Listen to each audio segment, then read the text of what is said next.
Toujours dans la région de l'Everest au Népal, nous sommes à Koundé, environ à 3800 mètres d'altitude. Le sujet du jour sera la nutrition et l'altitude. Nous traiterons de deux sujets dans la nutrition et l'altitude. Le premier sujet, qui fera partie de ce topo, sera la perte de poids et la perte de masse musculaire reliée au long séjour en altitude lors de trek.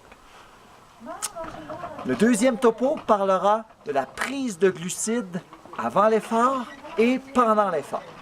Alors notre premier sujet, la perte de poids ou la perte de masse musculaire peut diminuer la performance physique lors d'ascension en altitude, surtout lorsque les séjours sont prolongés. Il y a différents facteurs qui peuvent causer une perte de poids ou une perte de masse musculaire. Première chose qu'il faut bien comprendre, c'est que la perte de poids va être engendrée par un bilan énergétique négatif, c'est-à-dire que la dépense énergétique sera plus grande que l'apport énergétique. Et lorsque la différence est très marquée entre les deux, nous observerons probablement des diminutions de masse musculaire. Et cette perte de masse musculaire peut entraîner une perte de performance. Donc, quels sont les facteurs qui sont à considérer? Premier facteur, c'est la dépense énergétique lors d'exercices prolongés. En trek, les marches sont longues.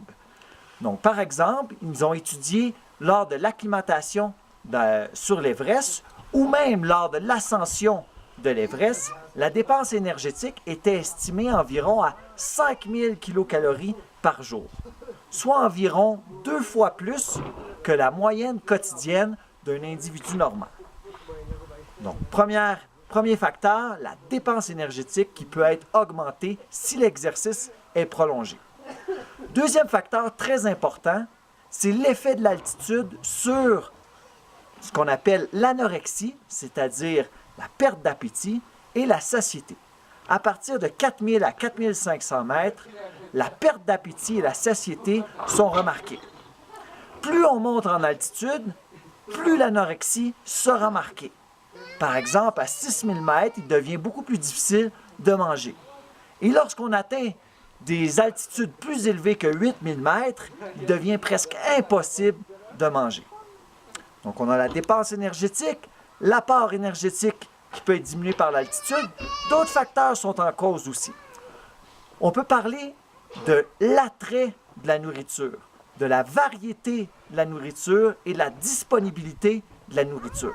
Par exemple, dans la région de l'Everest, les fruits frais se font une denrée rare. Pour les voyageurs qui sont complètement autonomes, qui doivent transporter leur équipement en plus de leur nourriture, ils voient une limite importante dans l'absorption calorique possible. Un autre point à considérer est le métabolisme de base. Le métabolisme de base correspond à la dépense énergétique au repos, c'est-à-dire la dépense énergétique que le corps a besoin pour survivre.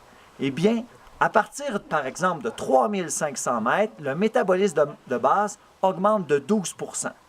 Plus on augmente en altitude, et plus le métabolisme de base va augmenter. Un autre facteur à considérer, cinquième, c'est la diarrhée des voyageurs. Comme dans la région himalayenne, c'est toujours une possibilité. Donc, il peut y avoir diarrhée des voyageurs, il peut y avoir seulement aussi simplement des désordres gastro-intestinaux, il peut y avoir aussi de la constipation, plusieurs facteurs qui peuvent possiblement limiter l'appétit et la prise alimentaire. Un dernier facteur que certains considèrent, probablement à tort, est l'absorption intestinale des nutriments. On pense souvent qu'en altitude, l'absorption intestinale des nutriments est diminuée. Mais semble-t-il qu'aucune étude a réussi à prouver cet état de fait. Donc, lorsque les séjours sont prolongés en altitude, comme dans le cas de notre groupe au printemps 2012, lorsqu'on ira au camp de base de l'Everest dans le but de faire l'ascension de l'Everest, nous devrons rester au moins 6 semaines au minimum en haute altitude pour faire notre acclimatation. Durant ce séjour prolongé, nous devons être conscients que certains facteurs peuvent entraîner une perte de poids qui peut être aussi occasionner une perte de masse musculaire. Si la perte de masse musculaire est trop importante, il est possible que ça diminue la performance et ça limite les chances de réussite de l'ascension de l'Everest.